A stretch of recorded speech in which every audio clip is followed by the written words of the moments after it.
So today's video, I really don't even know how to make it or start it off.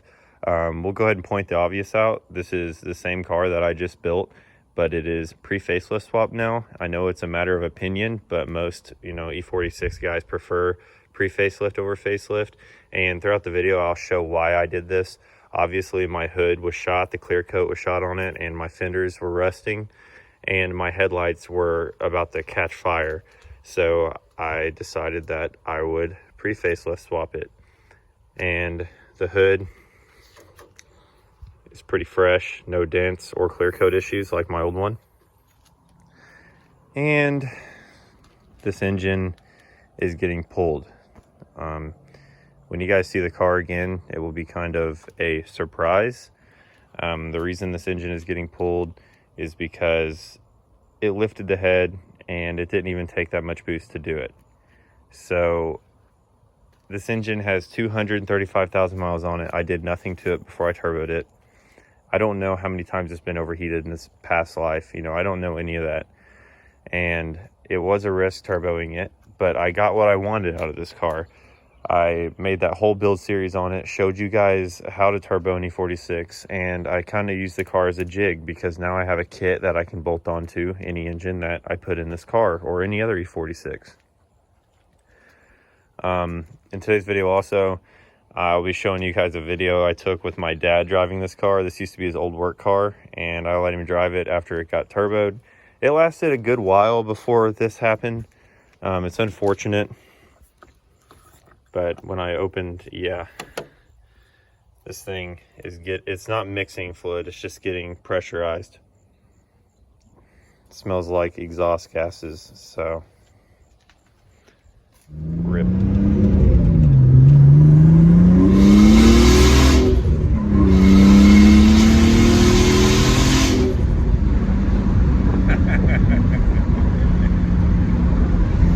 It's a little different now, isn't it? Yeah, it is. It's nice.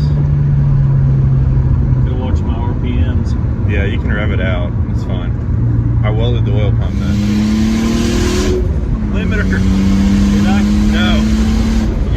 You Gotcha. need to go. Gotcha. I shifted too soon.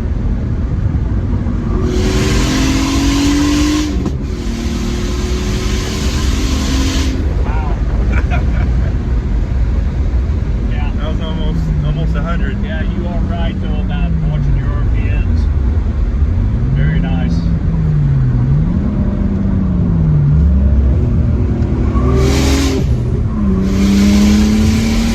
Here are the fenders. This stuff was at a local junkyard to me, and a huge thanks to Ian Rice. He actually has a YouTube channel. He's huge in the BMWs. He found this car there and told me about it, and I went. And these fenders and this hood looked terrible before, but my buddy Dylan Knable actually cleaned all these up last night, and they look beautiful. There's not a single dent in this hood.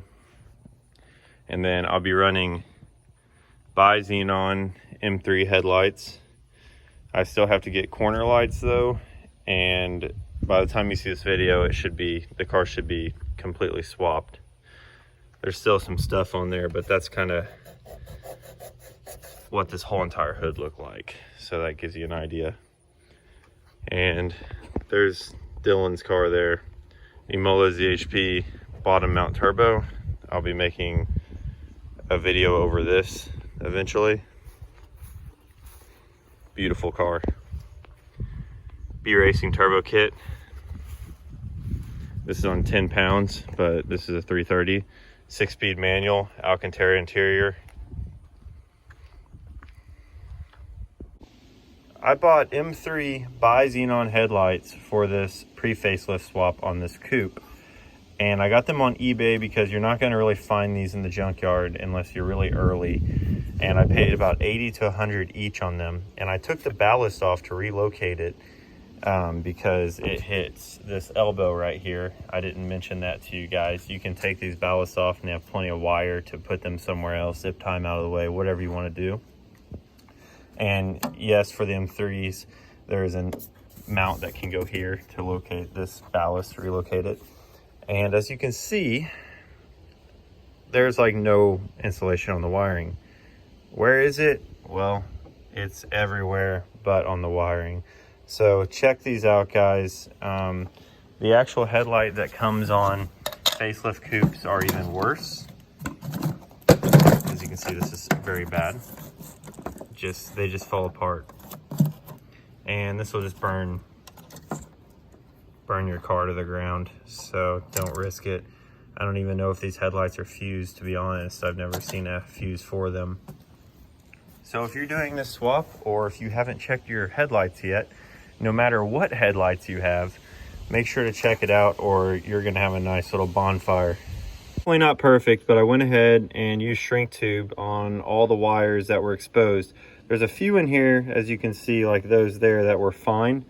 They were still a soft coating. They weren't hard and brittle. So I may have to do this to my other headlight, but it is not in yet. So I'm not sure the condition of it. Needs washed, but here's the fender from the junkyard versus the door. They match almost perfect.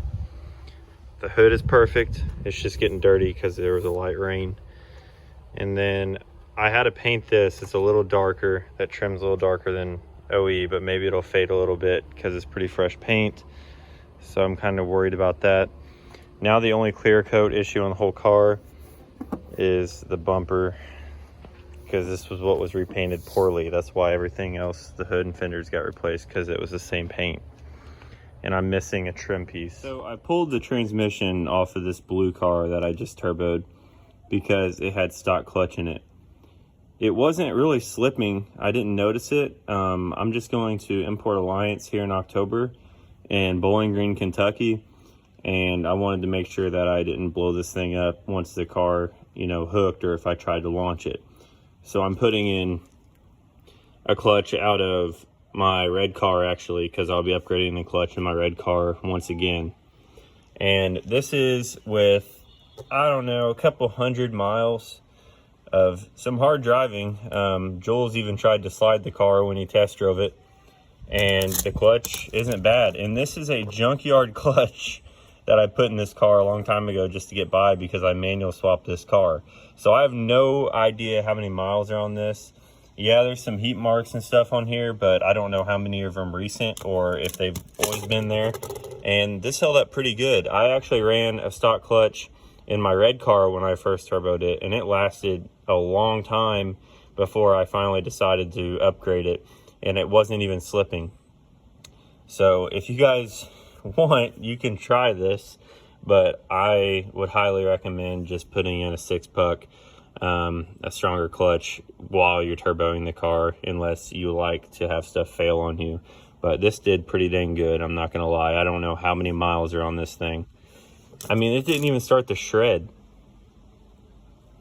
And I did some hard pulls on that. You guys seen the video I posted recently where I was actually going wide open. This transmission probably has close to 300,000 miles or more than that. The car that it came out of at the junkyard a couple years ago was pretty high mileage, and now it's had 75,000 miles put on it in this car since it's been swapped to manual. I did do a fluid change on this recently, but I just put in synthetic ATF. And yes, I know automatic transmission fluids for automatic transmissions, but these transmissions actually really like that stuff. But I read online that you can do this MOS, anti-friction engine treatment. I know it's engine treatment, but a lot of people say this stuff is amazing. Put a bottle of that in there and then put this red line D4 in there. So I'm gonna give it a shot. I mean, there's really no destroying these, so it may not even care if it hates this stuff or not. So.